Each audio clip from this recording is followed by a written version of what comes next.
రాత్రికల జాములయందు హృదయాలను పరిశీలించే దేవుడు. మరి ఇన్ని దినాలు దేవుడు ఇచ్చినా గానీ దేవుని సన్నిధిని ఒకవేళ నిర్లక్ష్యం పరిచి, ఈరోజు దేవుని సన్నిధిలో గడిపితే రేపు పొద్దున పని చేస్తానో పని చెయ్యనో అని ఒకవేళ నిర్లక్ష్యమగానే బ్రతికితే పరిస్థితి ఏంటి చెప్పండి? శక్తి ఇవ్వకపోతే, ఆరోగ్యం ఇవ్వకపోతే పని చేయగలుగుతావా చెప్పండి?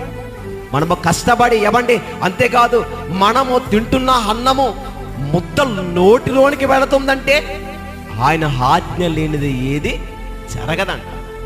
మరి అంత ప్రేమిస్తున్న దేవుని రోజు నిర్లక్ష్యంగా బ్రతుకుతుంటే అసలు మనకేమైనా కొంచెమైనా భయం అన్నది ఏమైనా ఉందా? భయం ఉందా? భయం లేదు పిల్లలు. ఎందుకంటే అసలు మనల్ని అడిగేవారే లేరు.